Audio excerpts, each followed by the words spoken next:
गौतम बुद्ध का जीवन हर किसी के लिए प्रेरणादायी है। गौतम बुद्ध बौद्ध धर्म के प्रवर्तक थे। इनका जन्म 483 ईस्वी पूर्व तथा महापरिनिर्वाण 563 ईस्वी पूर्व में हुआ था। बचपन में उनको राजकुमार सिद्धार्थ के नाम से जाना जाता था। बौद्ध ग्रंथों के अनुसार गौतम बुद्ध के जन्म से 12 वर्ष पूर्व ही एक ऋषि ने भविष्यवाणी की थी कि यह बच्चा या तो एक सार्वभौमिक सम्राट या महान ऋषि बनेगा। 35 वर्ष की आयु में उन्हें ज्ञान की प्राप्ति हुई थी। वह संसार का मोह त्याग कर तपस्वी बन गए थे और परम ज्ञान की खोज में चले गए थे। आइए आज हम आपको सिद्धार्थ के महात्मा बुद्ध बनने तक के सफर के बारे में बताते हैं। जन्म काल। बुद्ध का गोत्र गौतम था। बुद्ध का वास्तविक नाम सिद्धार्थ गौतम था। उनका जन्म शाक्य गणराज्य की राजधानी कपिलवस्तु के निकट लुम्बिनी में हुआ था।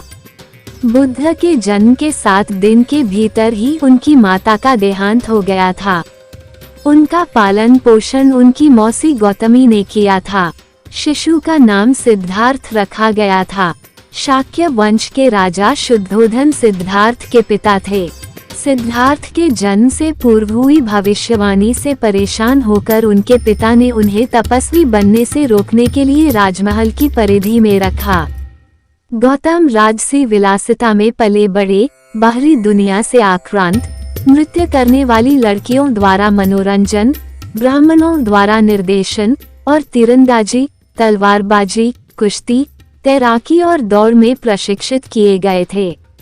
कम उम्र में ही उनका विवाह राजकुमारी यशोधरा से करा दिया गया।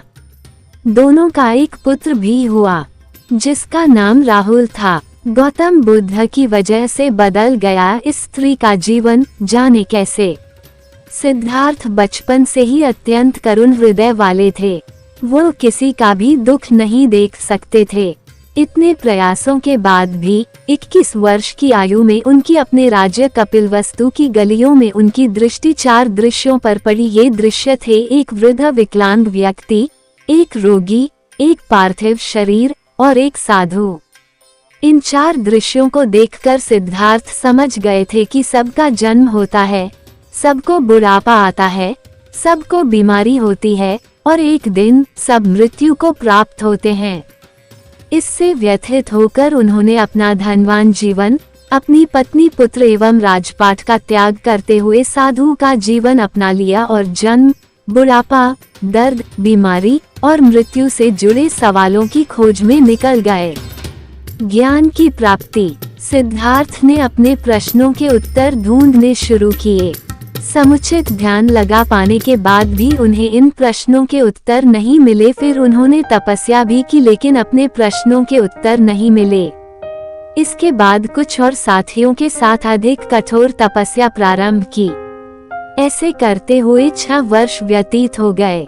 भूख से व्याकुल मृत्यु के निकट पहुंचकर बिना प्रश्नों के उत्तर पाए वह कुछ और करने के बारे में विचार करने लगे थे।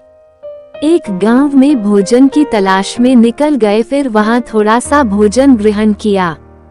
इसके बाद वो कठोर तपस्या छोड़कर एक पीपल के पेड़, जो अब बोधि वृक्ष के नाम से जाना जाता है, के नीचे प्रतिज्ञा करके बैठ गए कि वो सत्य जाने बिना उठेंगे नहीं। वह सारी रात बैठे रहे और माना जाता है यही वह क्षण था जब सुबह के समय उन्हें पूर्ण ज्ञान की प्राप्ति हुई थी। उनकी अविद्या नष्ट हो गई और उन्हें निर्वाण यानी बोधि प्राप्त हुई और वे 35 वर्ष की आयु में बुद्ध बन गए। बुद्ध को शाक्य मुनि के रूप में भी जाना जाता है। 7 हफ्तों तक उन्होंने मुक्ति की स्वतंत्रता और शांति का आनंद लिया। प्रारंभ में तो वह अपने बोधि के बारे में दूसरों को ज्ञान नहीं देना चाहते थे। बुद्ध का मानना था कि अधिकांश लोगों को समझाना बहुत मुश्किल होगा। मान्यता है कि बुद्ध को स्वयं ब्रह्मा जी ने अपने ज्ञान को लोगों तक पहुंचने का आग्रह किया था। फिर वह इस पर सहमत हो गए। इस तरह उन्होंने अपना पहला धर्मोपदेश उत्तर प्रदेश के वाराणसी के पास सारनाथ में अपने पहले मित्रों को दिया था। ऐसे ही और वीडियो पाने के लिए मेरे चैनल को सब्सक्राइब करें। Thanks for watching.